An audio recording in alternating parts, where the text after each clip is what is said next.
I hear all day long at school is how great Marcia is at this, or how wonderful Marcia did that.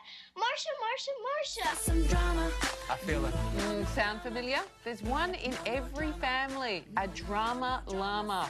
The child that could win an Academy Award in the melodrama category. So how do you handle the drama-prone child? For answers, we're joined by parenting expert Claire Orange in Perth. Claire, great to have you on.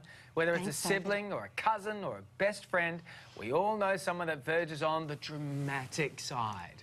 Absolutely. But why are some children such drama llamas? Well, I think some children are born like that. I think they're born with the temperament to get them out onto the world stage, certainly onto the friendship stage. I think also parents have a lot to do with it, modelling overly dramatic responses to it.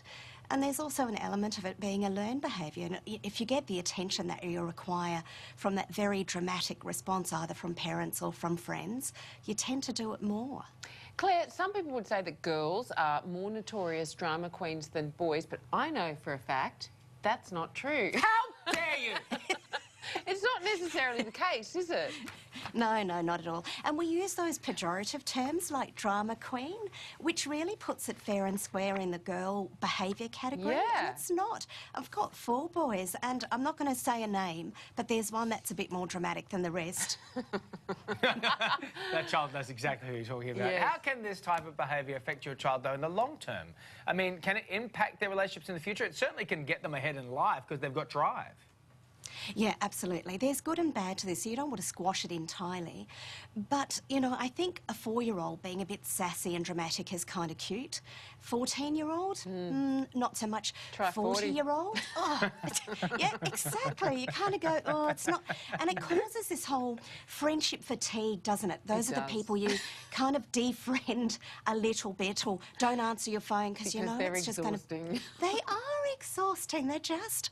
I am sitting right here, you know, you guys.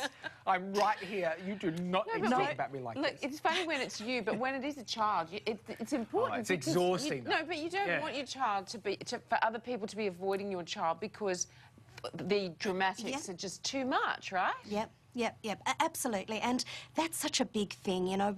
Children tend to avoid it. It is friendship fatigue, and probably even worse than that, they tend to group with similar children, and then they all come and sleep over in your house. And it just feeds. That drama is really contagious. And it can turn nasty too. So how do you stop your child, you know, how do you shape them out of this behaviour in a positive way without being like, oh, you're such a drama queen? Right. So it comes down to a lot of parental modelling. We've got to model better behaviour. Spilt milk is just that. So, you know, if you go hysterical, that's what you're going to get from your child. You want to monitor your child's responses and identify with them that they have this inner drama llama, and you're going to help them to tame it. And then you want to teach them the calming down behaviours. So if they're a hysterical stinking thinker, or whether they're a super thinker, that's what we want. Optimistic, calm thinking, take a deep breath. Don't use the world as your stage. So there's lots of things as parents that we can do to help our children into better behaviours that are just less exhausting and dramatic, more Hysterical grounded. stinking fingers are the name of my lawyers. Yeah. Claire, what happens though if the drama child isn't yours but it's another child in the playground? How do you teach your own child to rise above? Well, it's one of life's lessons. We don't get to choose who we hang out with all the time. So we've got to learn this rich skill base in resilience for just coping with people. So we talk about the triple A's. You can accept their behaviour and just get on with it.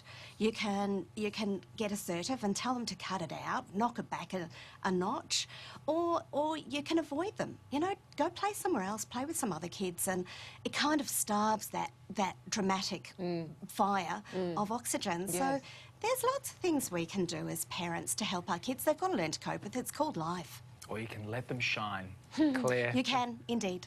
Claire, for more parenting tips, head to bestprogramsforkids.com.